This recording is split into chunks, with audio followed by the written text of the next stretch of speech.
Okay guys, welcome to the resistance-based warm-up. Now before you start to get into any lifting, first check out what we do for our joint mobilisation. That's really important, and then we'll come back to here and we'll get our lifts done. Hey guys, what we're going to cover off with now is a little bit of joint mobility and joint mobilisation exercises. This is definitely a warm-up that should be done before any high-intensity sort of training where you're elevating heart rate and doing more plyometric exercises, and also your strength and resistance-based exercises. Really important to get those joints as mobilised as possible. So the routine, guys, and we follow this routine similar in the boot camp scenario without the foam roller, but even the strength club guys that come through, they have to do this routine before they lift their first repetition.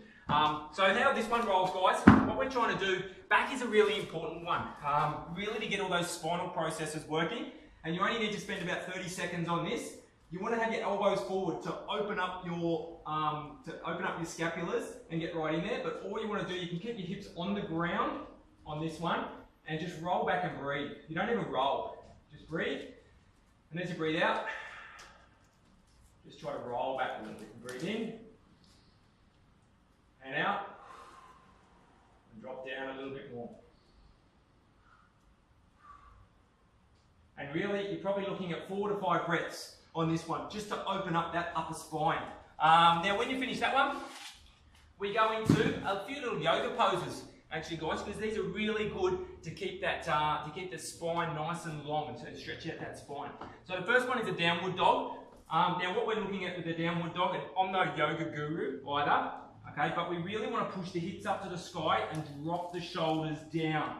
Okay, so we want a nice straight line from your wrists all the way through center line of the body up to the hips. Okay, so pushing it down, you're pretty well looking down between your legs. You're only there for a couple of seconds, coming forward and dropping the hips down, hyperextending, back up again. You probably only need to do a couple of these, probably just 2 of those ones, and then when you're getting back up, okay, you go into what's called a cobra. Now this is a quite challenging exercise, but the idea of this one is to drop the face and shoulders, bend the elbows on this one, bend the elbows coming down and gliding through. Okay, a lot of people may not be able to achieve this one because it is quite challenging, and it's reverse order on the way up. Watch what my hips do. As soon as I get my chest down, I want to elevate those hips straight away. Really push it out. Really good one to mobilise that shoulder joint. And I'll do 2 of those. I'll just speed up this one a little bit. And back up. And through those movements, I can really feel my spine, alright, clicking and grating and all the rest of it. So it's really good for that spine. The next one, guys, what we want to do is we want to go into a cat stretch. Okay, so we really want to suck the belly button up towards our spine. Okay, lifting it up as high as we can. Okay, and then hyperextending the spine down, pushing the hips out, looking up onto this one, and dropping it up again and down on that one there. Next one, we want to do some twisting. Okay, so a good one to do on this one, okay, any kind of spinal twisting, is right foot forward, stay down on your knee. If you want to, you can go into a low lunge position. You'll feel it a lot more through the hips. Okay, but if it's your right leg, grab your right hand on the outside of your foot. Make sure that elbow is on the inside. Okay, on the inside. You want to just go around the back. Okay, and lift it up, nice and high. Rotate around. Okay, nice and high. Lift it. You should feel that big twisting sensation through the hips, and back down again. Swap legs. Same thing. You only need to do that really once.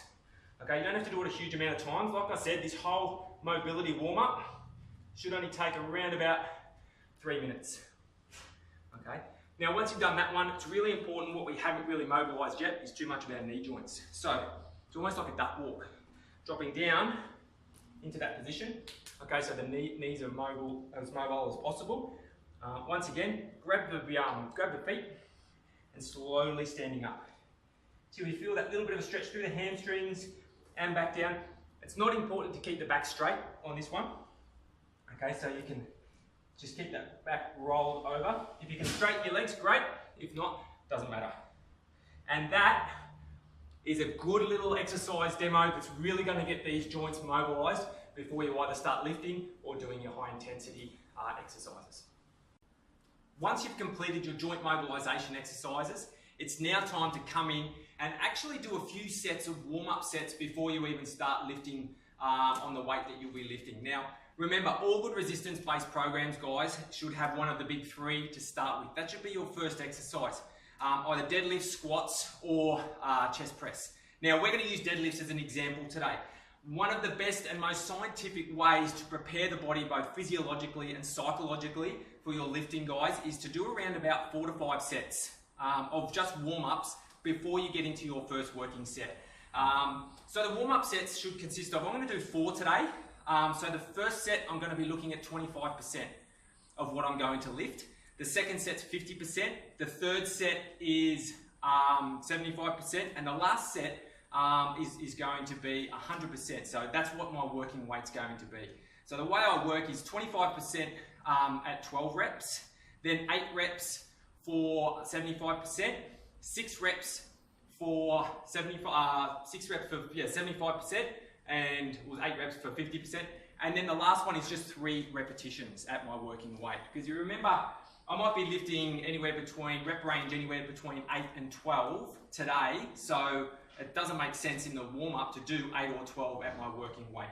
So as an example, guys, and I'm going to speed up the video so you're not watching forever on this one, but the deadlift practically for 12 repetitions.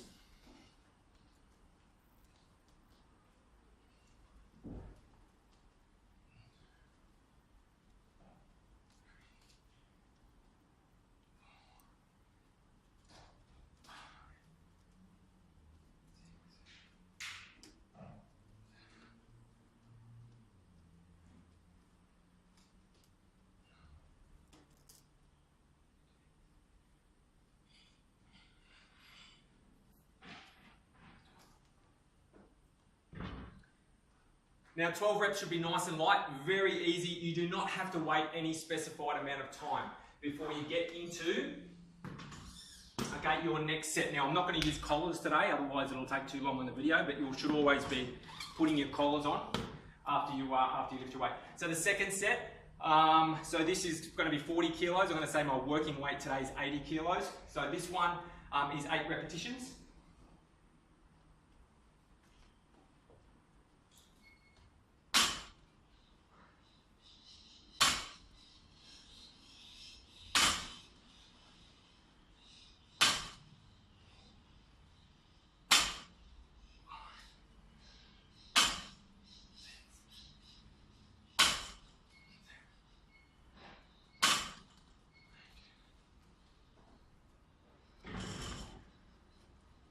Okay, now it's starting to get a tiny little bit heavier, still very easy because it's only sort of half the weight that I'll be lifting today. So now we crank on for me, and I've chosen nice easy weights today, but I'll throw on another 20 kilos. So now that we are lifting, 60 kilos, so this is 75%, so I only do 6 on this one. Really focusing on form, technique, and slow speed of movement.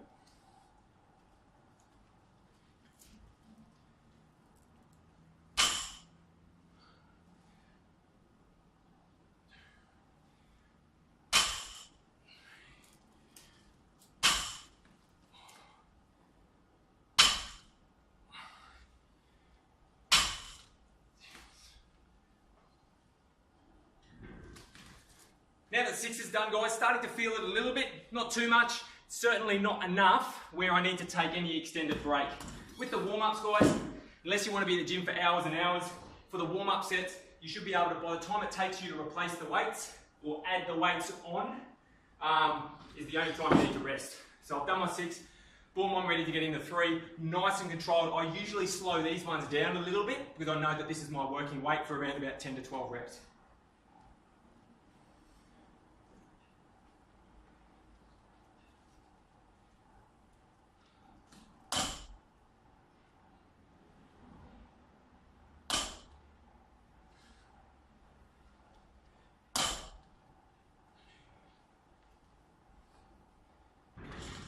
And there we go.